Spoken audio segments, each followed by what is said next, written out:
Interracial marriages have been on the rise. Out of 5 couples tying the knot in Singapore today, 1 is a cross-cultural union. From 2 individuals in love to coming together as life partners and forming a family. Adding language, cultural and religious differences into the mix. Do interracial couples have to navigate through a more complex web of issues in their pursuit of happiness?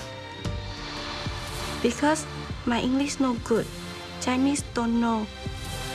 And she actually thought that my wife is the boss and I'm just a worker. Or do the differences strengthen and enrich these families?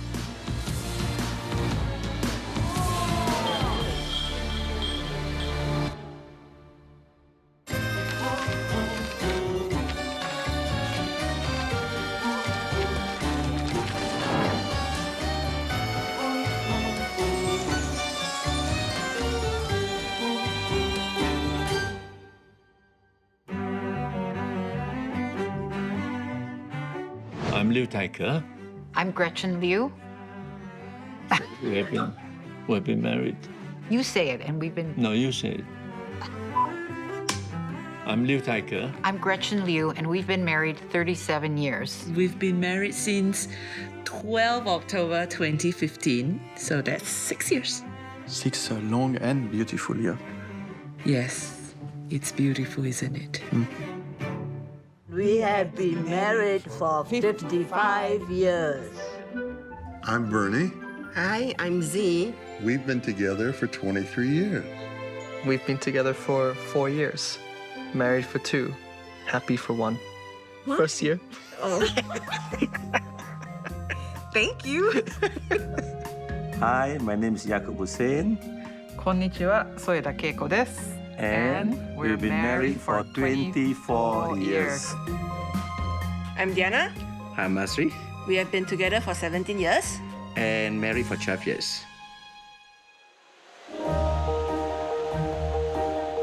Asri and Deanna met at a bazaar as bright-eyed entrepreneurs in their early 20s. 13 years later, they have come full circle. Asri and Deanna run a food business together. Their journey wasn't easy. Initially, Deanna's mother wasn't ready to accept their relationship. It was only after witnessing how Asri had supported Deanna after her father's sudden passing and his determination in pursuing a degree while working full-time that Deanna's mother saw him as her son-in-law.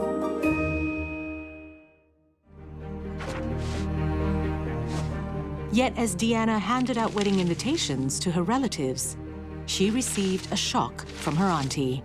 She said she didn't want to go. She said that Malay weddings are too noisy and that she wouldn't be comfortable there. There are people who say, oh, aren't certain groups, when they do their weddings in the community, aren't they sort of undermining peace, and isn't it a bit disruptive? I think it's quite important to understand the background of those practices, where a wedding is a community celebration. Everybody is welcome. It's an open house. There's also historical legacy, which we want to all understand because actually it enriches our experience of citizens as a multiracial country and community. Weddings are meant to be joyous celebrations. But when the groom and bride of 2 different cultures come together, clashes might just be part of the preparations. We fought so much. It came to a point where we wanted to just call it off because it got so bad. Camille is Catholic Chinese and her husband, Mahendran, is Hindu Indian. After overcoming family objections to their relationship, they thought they had crossed their biggest hurdle, till they started planning for their wedding. He would feel that the Indian tradition is more superior. And I thought my Chinese traditions are more superior. But these are very subconscious things that we know at the back of our head that comes out when we are angry, when we are stressed. On top of that, they also had to appease their parents' requests. I've seen couples again and again come in with conflict that happened during the marriage preparation that never got resolved. And they're still coming out 5 years later, 6 years later, that there's resentment in terms of what happened during the marriage preparation. It could be that they are really made to do something where they're not comfortable with. To follow a ritual, to meet the parents' demands or parent-in-law's demands, they didn't feel that this is their wedding is theirs. So one day we sat down and we said, like, why did we fall in love in the first place? Is it for these quarrels that we have to go through? I mean, we know that we are going to face these challenges. So we sat down and we decided we are not going to follow what our parents want. You know, we have to decide what we really want because they are not the ones marrying a different race. They don't know what is it that we are going to face, how we are going to live our life, how we're going to raise our children. We need to be in control.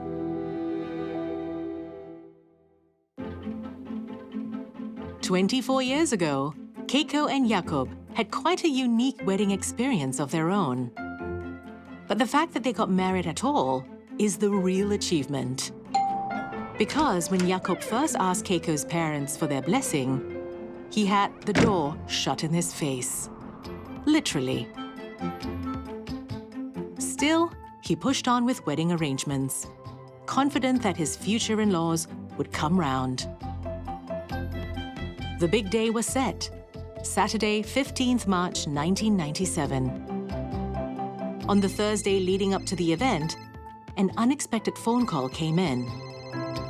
Keiko's father was in town, and he wanted to meet them. 7 p.m. sharp at the Westin Hotel lobby. The couple arrived a few minutes past 7. Keiko's father was already waiting. My heart was trembling, no? Dung, how happened, no?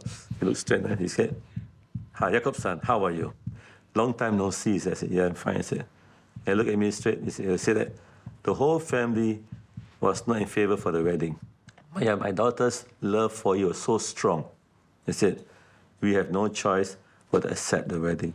Then he gave a hand to welcome to Soida family. That was one of the most happiest part of my life. I got blessing from my in-laws.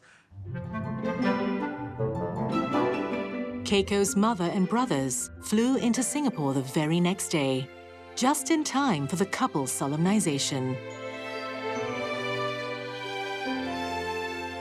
Keiko remembers the reasons her parents were initially against their union.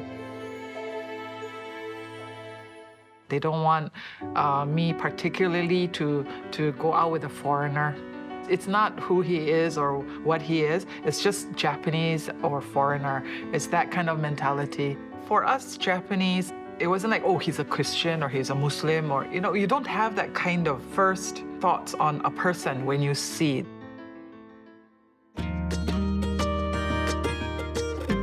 Keiko had dreamt of a wedding in a grand hotel ballroom decked all in white.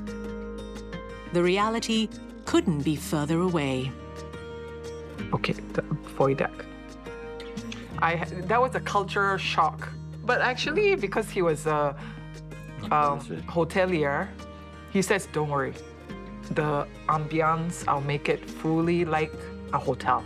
It's just that you are in a void deck. Yeah, I did make the whole transformation. Yeah, it was a very beautiful white, all these white marquees, and then everything white chair covers. But when you enter, it was like all white with like light pink ribbons, you know. I thought it looked really like a hotel, unless after you eat and then you go out, oh, they're cooking behind, you see, which is a culture shock for me.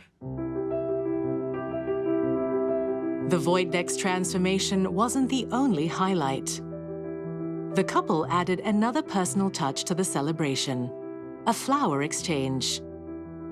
I would actually give a flower to his parents. Yeah. So thank you, and you know, from now on, like it's like my duty to take care of your son. Then Jakob will actually give the flower to my parents, saying that thank you for you know, raising her. From now on, yes, it's my responsibility, kind of. There's something new for me, for my family too. Because that's what we do in Japanese. We never see that before, actually flowers. Next day was like all Malay, different. Where the ceremony came in with the kompang, you know. Yeah. And the Japanese are very happy because something different. So they all like, the foreigners are looking forward, you know.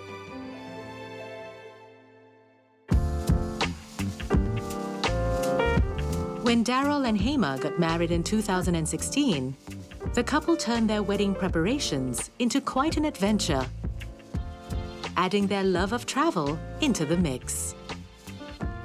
Usually for South Indian weddings, we'll go to Chennai to get our saris, jewelry and stuff like that. But I thought, make it 2 in 1. Let's go for holiday and also shop. So I thought, let's check Mumbai out. And his parents came along. So yeah, because they need outfits too and they have 0, right? And it will be a good holiday for them. So we just invited them. Yeah, so both sides, everyone, you know, it was just a big, fun shopping trip. A traditional Hindu ceremony was followed by a more westernized reception and then a Chinese tea ceremony. We want to make sure that we respect both parts, right? The Chinese culture and the Indian culture in our wedding as well. Also because I know our grandparents are there, so we also want to show them that respect. So my grandma was like so cute, and she even asked like what should she give when we give tea to her, and then we told, oh, usually we give an ang pao. And so she actually prepared an ang pao.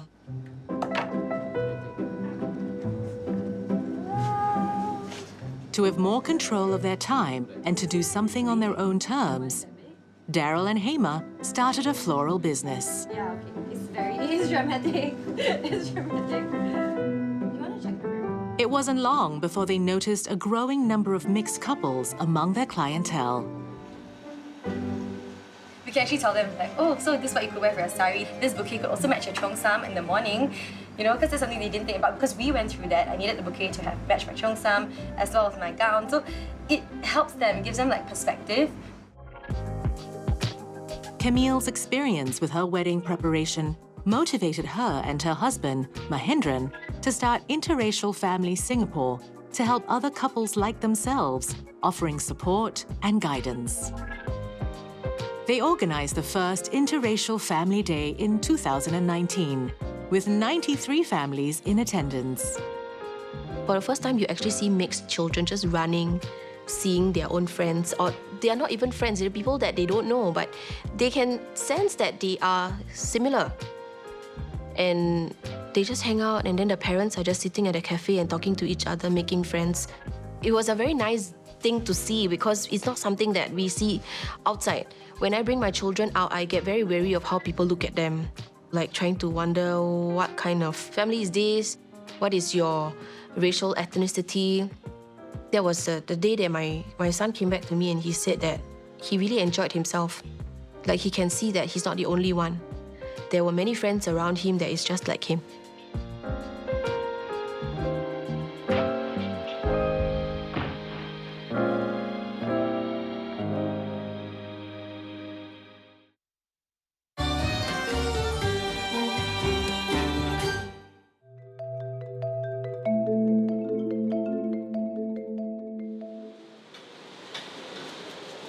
Deanna and Azri's food business is a union of two cultures, just like their marriage.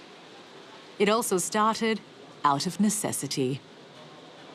Prawn mee was my ultimate comfort food. My grandma used to cook this dish all the time during family gatherings. On Sundays especially, she would cook lor mee, she would cook prawn mee. And my childhood memories will always have this smell of prawn heads cooked with garlic, boiling for hours on the stove. And then when I married him, I realized that I don't have any halal versions of prawn mee. That led to my search for a good bowl of halal prawn mee, which I couldn't find. So Deanna experimented and developed a recipe of her own, and that led to the birth of Deanna's Kitchen. Business picked up quickly. In less than 2 years, the couple opened their third outlet, and at one point, there were 4 branches in various parts of Singapore. But even as a successful business owner, Azri still couldn't escape the misconceptions and biases cast on him. We reached here with a van that have a fridge that I want to put at my stall. So after that, we park over here, and when we want to push the fridge up, I realized that we can't push by the two of us. So I go up, I saw a cleaner and asked to help me out. So there is a so-called person that is in charge of this place asking me that I have to actually ask my boss to ask for permission. And she actually thought that my wife is the boss and I'm just a worker. I was very angry. I was on the verge of standing up to go and scold that lady. I really wanted to speak up for him and say, this is not a worker, this is my husband. I think throughout the years that we have been together, I have seen cases where people just look down on him because he's just not of Chinese race. And that got to me. I'm always very defensive. To me, he has risen up quite successfully to be his own boss, like now. And even like when he's washing cars at our house, at the washing bay, people would come to him and ask him, are you washing the cars here? Are you like earning a living by washing cars? Or there's another one that say, do you own this car? Right? Actually, I'm used to it based on my appearance. You know, people will judge me. Malay people are just low educated, lazy. I don't take offense on such remarks. Instead, for me, I tend to turn it into something that always encourage me. To fire him up to do better. Yeah, to just. So it's all this really negative thing that he takes it in, and then he just wants to prove to everybody that he's not what they think he is. By end of the day, is to not judge people by, you know, by their color. You know, in fact, you should just get to know the people first.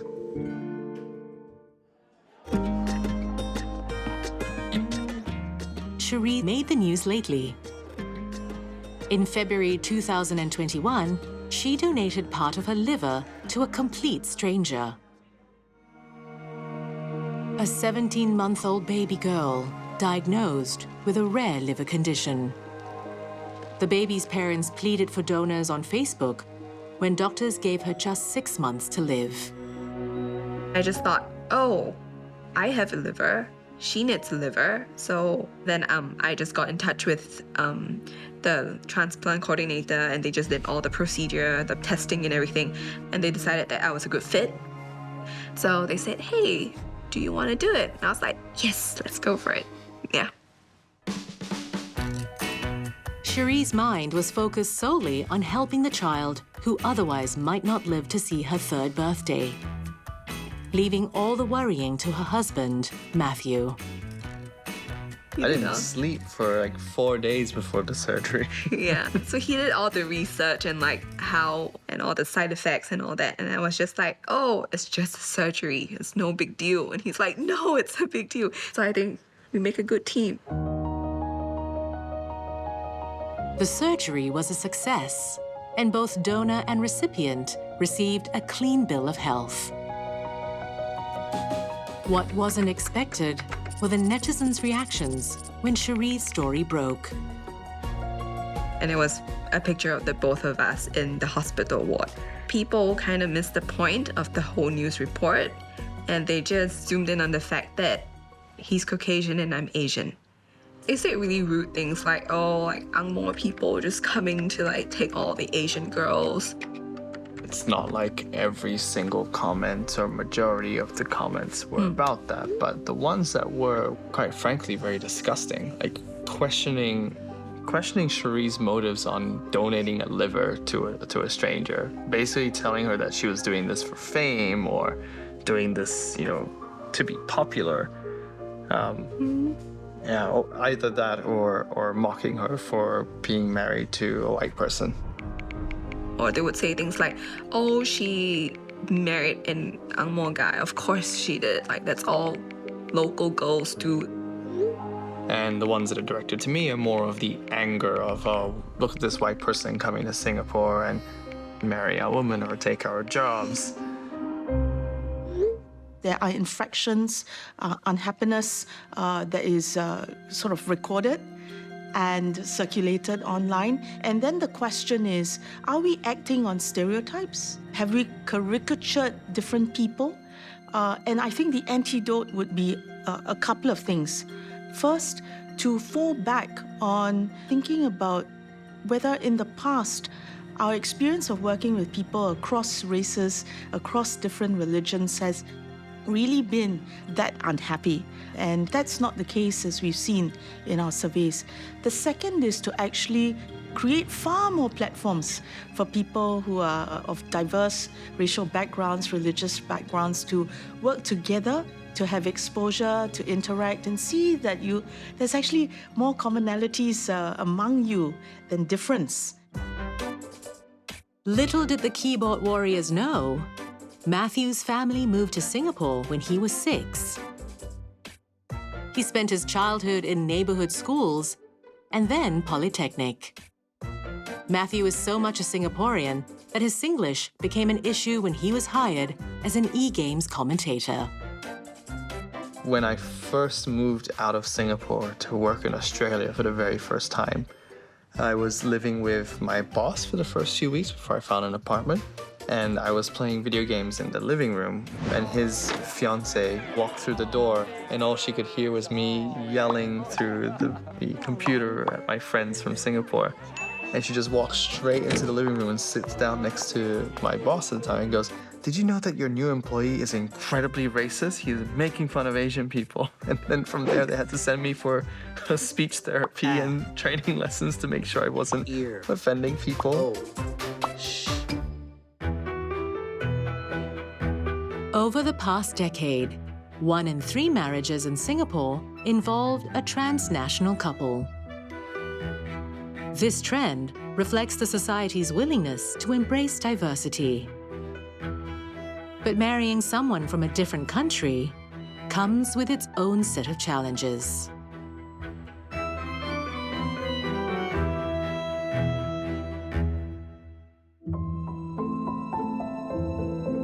Jack Tan recalls the warnings he received when his relatives found out that he was dating a girl from Vietnam.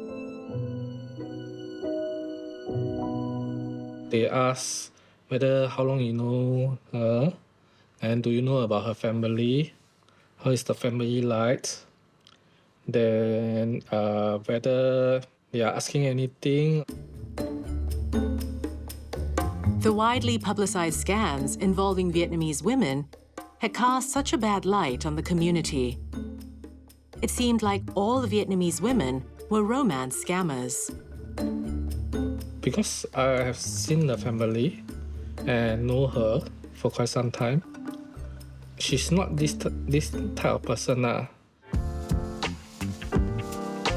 It was love at first sight when Jack saw Trang at a wedding in Vietnam in 2010.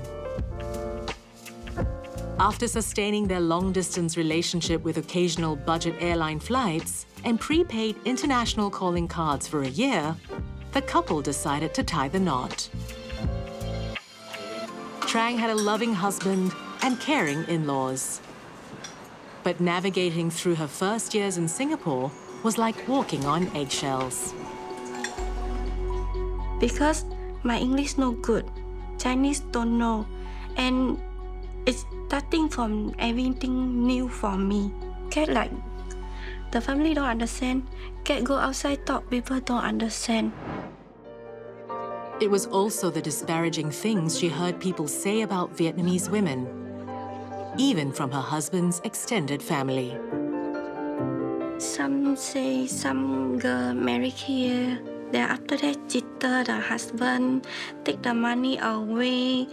Because so many say like Vietnam people not good. Sometimes I try to don't tell it. It really like don't ask, I will never say I'm from Vietnam. Believe her family, her support is in their own country. People can don't understand her, but you are the one who married her. You need to know, because you are the reason that she's coming over to marry you. The number one rule of the good relationship is empathy. You really want to understand where your partner comes from, what he or she is experiencing, and really know and get it, right? And really expressing it and saying that, look, I get you. I know what you're going through. I'm also in pain. I'm also hurt, right? And you both join in that. That is a connection, right? And that connection means that it's a good relationship and it's a fulfilling relationship. Okay, today we do the land. Okay? Added to this fulfilling relationship is a new venture, a home-based eyelash extension business where Trang could be her own boss. Just now I went to the gym. That's why next time you come to my house, sing karaoke.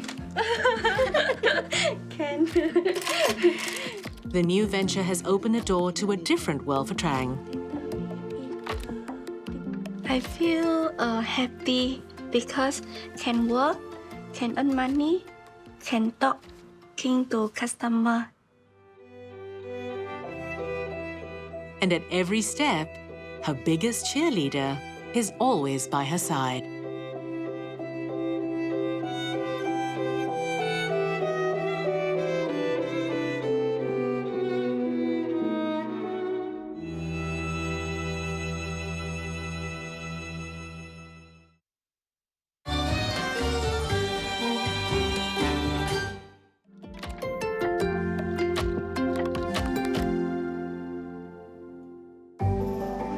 What else are we getting? I think we're gonna get baby cord.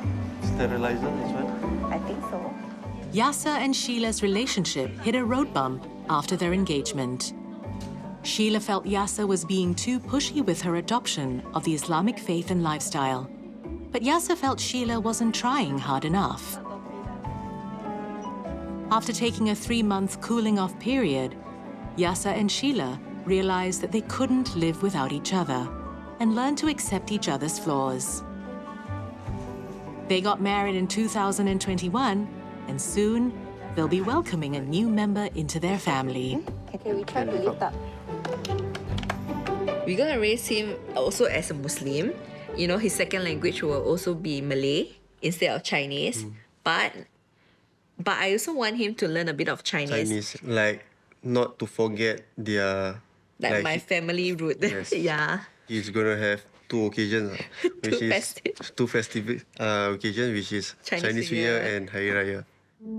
We all don't want to be standing out, right, and being singled out. But when you are part of 2 heritage, there is a high chance that you look different. But by exposing the child to cultural experiences from both sides, is enough for her to understand that she belongs to 2 great traditions.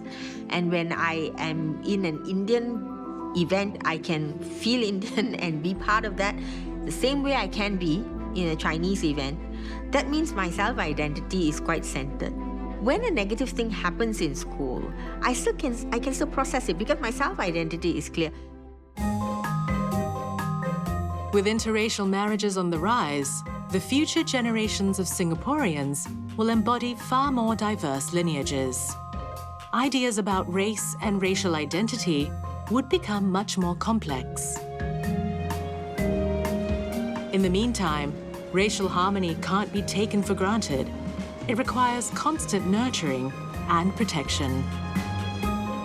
A few incidents, but one I really remember was my teacher switched off the lights to, they had OHP projector to show on the screen, and then one of the classmates actually said that, oh Hima, we can't see you, where are you?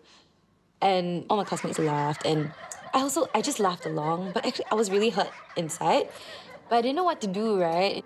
I didn't know how to respond to that when I was in primary 2 or 3 at that point.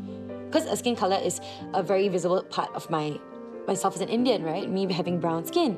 So that is something that you're making fun of. So to me, it's racism, right? The experience is very painful for the child who's experienced it. It actually shakes her sense of self, right? And then the child who said it may have done it jokingly. It could be something that I'm saying because I've noticed it. And I've said it. As an educator, I have to say, yes, you can notice certain things. Perhaps you need to say it in a different way. And then, of course, it has hurt this person, so we don't want to say it this way. I think we need to make an apology. Just a passing remark like that, hey, don't say that, that's not right, doesn't help the child who said it. It doesn't help the child who experienced it, because nobody validated her experience, right? Nobody said, I'm so sorry that happened to you. We will make sure this doesn't happen again. And if we ask the children to think of ways to make it better, they actually can. And that gives them, like I was saying, that empowerment to say that, oh, I can make a change. And that shifts their mindset. How you write your name? Sita. Daryl and Hema have made conscientious efforts to let their daughter understand and be proud of where she came from. I'm a Hema. Amma is wearing a sari. Wow, look at so many saris here. This is a pink sari. A book about an Indian grandma and her saris has become Savita's favorite. It needs more sparkle. In the book, right, they show a little girl who's very interested in wearing a sari because her mom and her grandma wore it. So she goes around trying to look for saris in her mom's closet. She ends up making a mess, but eventually, you know, it shows that she was really interested in the sari. We don't really see many books with brown people in it. So it's nice that she recognized she could resonate with the character in the book.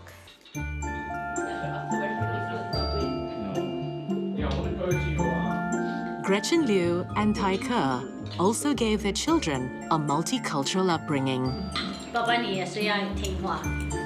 From the get-go, we were both committed to bilingualism. And so from the get-go, Thai Ker spoke in Chinese and I spoke in English. You know, and it worked well. They'd get up in the morning and say, you know, good morning, Mom, Papa Zao An. You know, it just became sort of automatic to them. Until today, my conversation with the two kids would be only in Mandarin. Yeah. And also, when they send me messages, it's only written in Chinese. On the one hand, our kids, I feel, are very grounded. You know, they're proudly Singaporean. But on the other hand, you know, they're global citizens and they're interested in what's going on in the world. So that makes me happy that they're like that. When we asked people if they were to welcome a newcomer to Singapore, what would they expect the newcomer to believe in order to accept them as one of our own? And the top traits were, first, respect for law. Second, tolerance. Third, and more specifically, multiracialism, that we are all equal, regardless of race, language, or religion. Jocelyn and Arnaud's 5-year-old daughter Jean's weekend routine includes a staycation with her Chinese grandparents. 我从来没有想过我的女儿会嫁给西方人。好像文化不一样，会不会产生什么事情这样啊？担心这样啊？后来见了面，OK 啦，见得人不错，那么职业 OK， 所以就说放心啦，而且他是在新加坡做工的，不用说会想到他会可能会移民还是怎样。Initially hesitant, Mr. and Mrs. Tan are now completely won over by their French son-in-law. And nowadays, they're especially proud, taking Jean around the neighborhood, often getting some extra attention. 跟着他的，哇，你的孙女好可爱嘞，哇，很美嘞，看得不同嘞。可是他们又不敢说出来。我说是啦，我说他因为混血，爸爸是洋人，洋西方人，说哦，不怪得这样漂亮，觉得好像很满足，很开心，有人称赞。整个家好像多了一种文化这样。 The Tans never imagined that their family ties would extend all the way to Europe.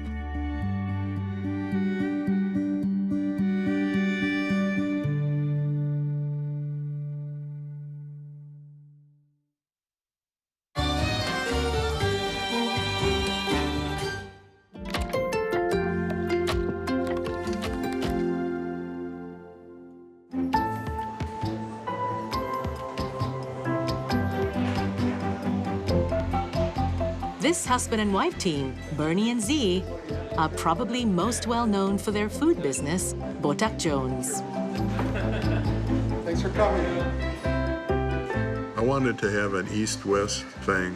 Obviously, Botak being Malay for bald is pretty Eastern. And then Jones is the most easy Western surname I could think of. I registered the name, and every counter I went to, when they looked down at the form and it said Botak Jones, they would They would look at me and they'd smile. So I figured that I had something going. The chain was a hit. At its peak, 13 outlets were operating throughout the heartlands of Singapore, a country Bernie had lived in longer than any other. In 2009, Bernie decided to make his residence here permanent. He traded his blue passport for a red one. At this time, I'm feeding people, mostly Singaporeans. And with all that and feeling more Asian or Singaporean, I wanted to be more than a PR. I wanted to actually belong someplace. But by 2013, Bernie felt that his investors' vision had drifted from his own. The couple made a painful decision to sell what they had built. Some dumb girl asked me, why are you still with him? What's wrong with her? I mean, he's my husband. Just because he doesn't have Botak Jones, that I should leave him? I don't understand the logic. It pissed me off. The couple has since made a comeback, reviving the chain with a new group of investors. Business is picking up, just like old times, but with one difference. The quiet and shy Z is now the face of Botak Jones, while the cheery and gregarious Bernie is taking a back seat.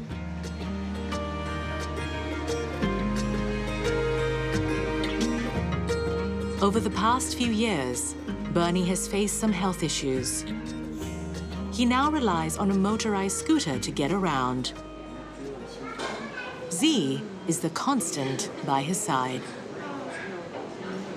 We're like COVID-19. Just don't leave. See, he's full of nonsense, isn't it? She centers me. She keeps my feet on the ground and keeps me vertical. We innately care for each other without thinking about it. And arguments are kind of like waves on the ocean, and we're living at 5,000 meters below. So, the waves are going to happen, and it's not going to affect who we are to each other.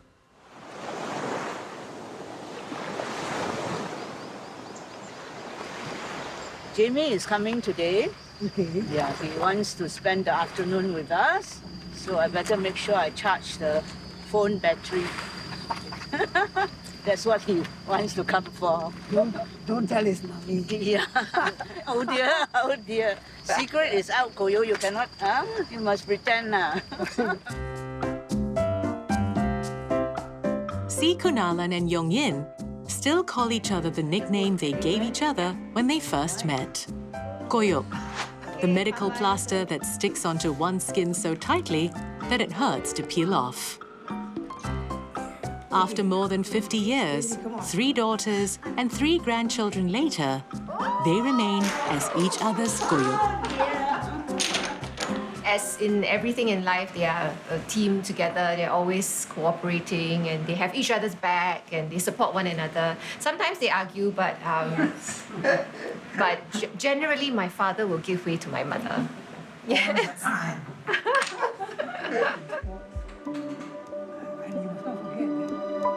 In 2000, Yongyin underwent an operation to remove a brain tumor.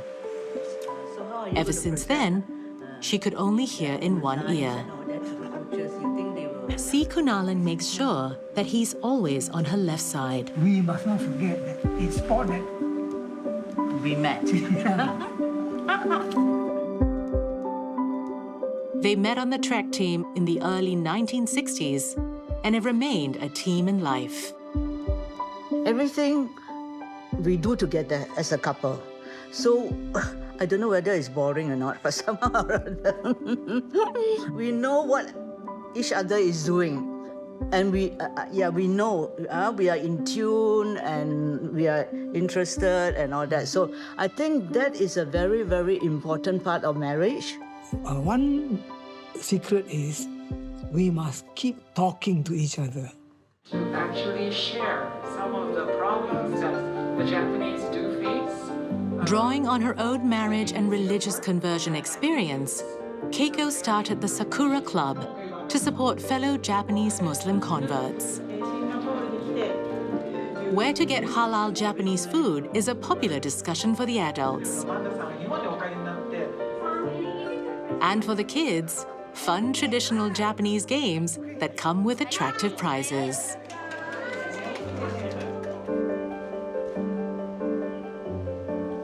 Assalamualaikum, tak terima. Waalaikumsalam. Okain nasai.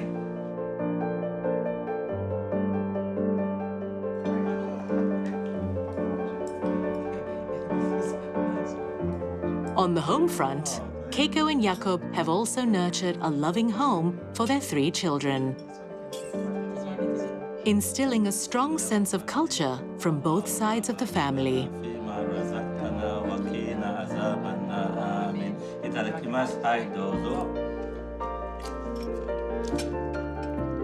So if there's only one food that you can eat for the rest of your life, what will it be? Oh, no, tempura. For mommy, right? It's must be sushi. Ami sushi. Chicken. Chicken. Ah, that's daddy's girl. Nah, chicken for you. There was this racist incident where a man was quite abusive to this interracial couple that made, headlines and created a lot of public discourse. But we don't hear the success stories as much, right? It's the negative events that garner publicity. And when when you look around, you might see a lot more interracial couples, and it's such a norm these days that maybe it doesn't even require anyone making a remark about it, right? It's when these things are objected to that people are surprised, because we realize that it's happening all around us and we take it for granted. So when someone doesn't take it for granted, it's the exception. Saint-Nicolas, au bout de 7 ans. Jocelyn and Arnaud make sure their daughter gets to celebrate the same festival her father used to as a child in Metz, France. The Saint Nikolai Festival, or what Santa Claus is known as in Arnaud's hometown. Because Saint Nicholas was supposed to come on a horse, right? A donkey. A donkey, yeah. So we actually prepared milk and carrots Near for the Saint door. Nicholas near the door. Jocelyn didn't grow up with this tradition. But Jean is a child of 2 cultures, and this will become her treasured memory. This year is extra special. After almost 2 years of uncertainty and separation because of COVID, Arnaud's parents flew in from France to celebrate their traditional Saint Nikolai festival with their family in Singapore. La vedette américaine. Pour Jeanne. She's very emotive and happy to see us after so long, and it's a relief to be together, to celebrate the festivities, of course, but more importantly, to be all together. What is the glue that holds families together? And it really struck me that it's memory. And even now when we get together, we'll laugh over a couple of things that happened like 20, 25 years ago. There was like, oh, no, you did that, no, you did that, no, and reminisce. And so that's very gratifying to see that they have these warm memories. And that's what, has created, I think, a pretty strong bond. Liu Thai Ker has 3 children from a previous marriage, and Gretchen has been instrumental in integrating the family. My two lots of children, 5 of them, they relate to each other as if they're real brothers and sisters, yeah. So I'm very fortunate to have children like that, yeah. And they relate to Gretchen like their mother as well. Gretchen, you are such like the pillar of the family in a way, from what we saw. He was supposed to say that. You didn't say that. You forgot to say that.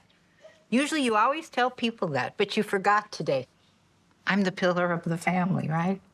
She does hold the family together.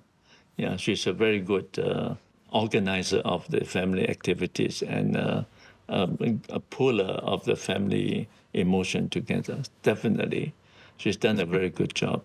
I've always been protective in some sense, but now we're getting into that stage of life where there are medical issues, or we're not quite as sprightly as we used to be.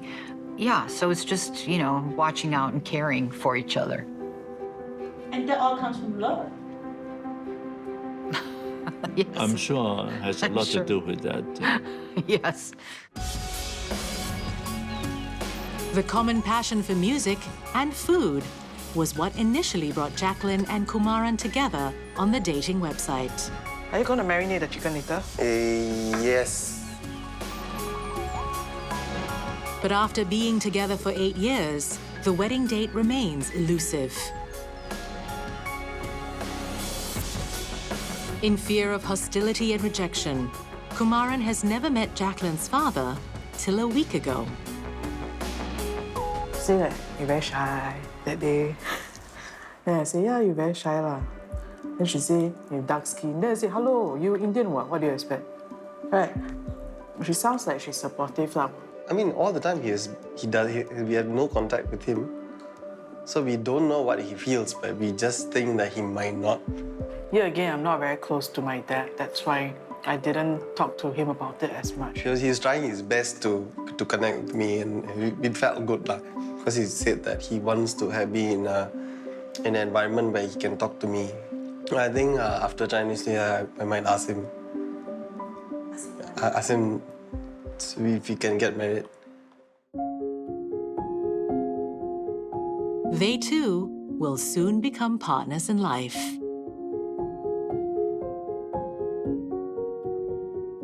Diversity has always been part of Singapore's DNA. And interracial marriages are natural byproducts of a multicultural society. In a way, these inter-ethnic relationships are an epitome of true racial harmony, a value Singaporeans proudly embrace.